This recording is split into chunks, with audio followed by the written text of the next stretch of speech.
The voice you are about to hear belongs to a fictional character. The events do not. They are unfolding across east of England today. This is Stuart's story. In one of England's most disadvantaged constituencies, construction workers seek training for skills desperately needed to meet housing targets, while training centres with empty workshops and idle equipment tell them there is no funding available. Stuart discovered that when someone says there is no money, they mean something very different from what he first assumed. I grew up watching my dad fix machines at the Ford plant in Dagenham. He had these hands that could figure out any problem, take apart an engine and put it back together better than it was. When Ford closed, he said the skills didn't disappear, just the jobs did. I didn't really understand what he meant until I tried to get trained as a bricklayer. I'd been drifting through warehouse work since college, picking orders and loading vans. Nothing that really grabbed me. Then my mate Danny got me started as a labourer on the housing developments going up around Basildon. First day holding a trowel, mixing mortar, laying my first course of bricks. Something just clicked. The way each brick had to sit perfectly level. How you could feel when the mortar was exactly the right consistency, building something solid that would be there for decades. I wanted to get properly qualified, learn the craft properly. Early 2023, I contacted South Essex College about their bricklaying apprenticeship. The woman on the phone was nice enough, explained the course structure, told me they had excellent workshop facilities. Then she said the Construction Industry Training Board funding had been allocated elsewhere and there were no places available. She suggested I try again next year. Maybe something would open up. I didn't want to wait a year. I drove to the Construction Skills Centre in Harlow, thinking they might have something. The advisor walked me through their training yard, showed me the workshop spaces, proper brick kilns, all the kit you'd need. Place looked professional, well equipped. Then he sat me down in his office and explained that while they had the space and the instructors, the budget simply isn't there for new cohorts. Said they were hoping funding might be restored later in the year, but couldn't make any promises. Getting frustrated now, but still thinking this was just how the system worked, I decided to go straight to the source. Drove to the Construction Industry Training Board office in Brentwood. The manager there was completely straight with me. He said, "We've had our levy funding redirected to Treasury priorities. There's no funding for training right now." He explained that construction companies pay into a levy that's supposed to fund training, but central government had other uses for that money. Made sense to me at the time. Money's tight. Government's got to make choices. I accepted it. Everyone I'd spoken to seemed reasonable, professional.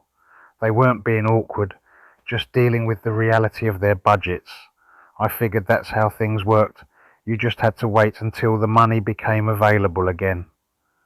Then I was working on a site in Billericay, new housing development, and the site manager was constantly complaining about the shortage of skilled bricklayers.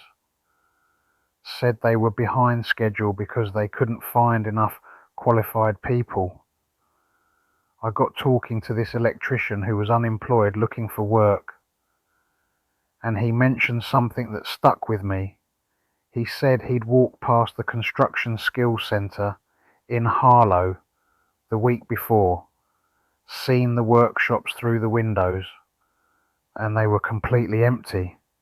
All the equipment was still there, covered in dust sheets, like they'd just locked the door and walked away. That got me thinking. The following week I drove past South Essex College had a proper look at their brick training yard. There was the sign by the gate, spaces available for September 2023. But the yard was empty, kilns were cold, no students anywhere. I could see the training bays through the fence, all the stations set up for learning. Nobody using them. That's when the contradiction hit me. Here I was, ready to train. Here was an unemployed electrician wanting to get back to work. Here were training centres with empty workshops, equipment sitting idle, instructors presumably twiddling their thumbs. Here were housing developments behind schedule because they couldn't find skilled workers. And everyone's telling me there's no money to connect these dots. I started to think about what my dad had said about skills not disappearing when Ford closed. The machinery was still there, the workers were still there, the knowledge was still there. What disappeared was someone's willingness to keep paying for them to work together. I used to accept the excuse that there was no money. I hear it differently now. The government that prints the notes and mints the coins told me it could not find enough of them to train the people who were standing right there, ready to work. But the training centres existed, the instructors existed, I existed, the housing targets that weren't being met existed. The real question was never about money. It was about whether the people existed, whether the skills could be taught, whether the materials were available. They were, all of them. The excuse was not a fact. It was a choice wrapped in the language of impossibility. When they said there's no funding, what they meant was, we've chosen not to fund this. When they said the budget isn't there, what they meant was, we've chosen to spend the budget elsewhere. The government issues the currency. It doesn't find pounds under the sofa cushions. It creates them when it spends them. I think about all those empty workshops, all those cold kilns, all those housing developments running behind schedule for want of skilled workers. And I understand now that this isn't just my story. Walk through any constituency in England and you'll find the same pattern.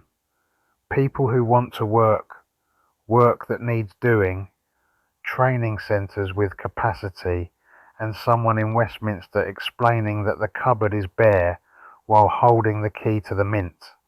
What Stuart experienced has a name: logical fallacy. A logical fallacy is when someone makes an argument based on faulty reasoning. A false analogy compares two things that seem similar but are fundamentally different.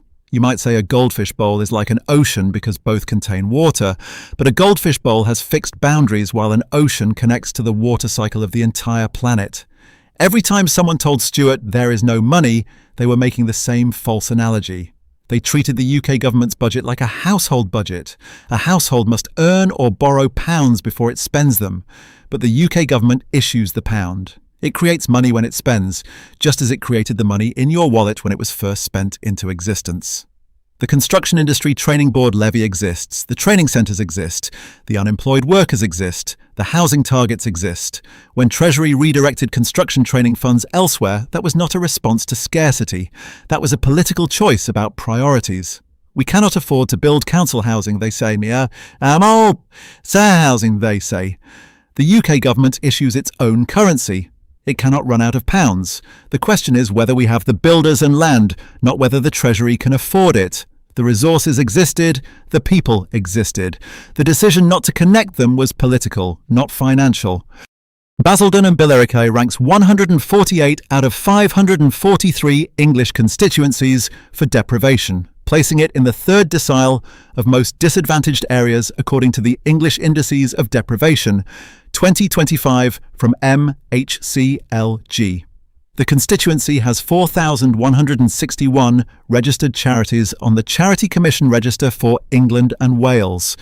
Grant funding totalling £42.6 million has been received according to 360, giving Grant NAV. All sources are published at blockedbritain.co.uk. Blocked Britain tells the stories of people whose lives are shaped by the gap between what Britain needs and what its institutions choose to provide. Every character is fictional. Every situation is drawn from official statistics. Produced by Blocked Britain.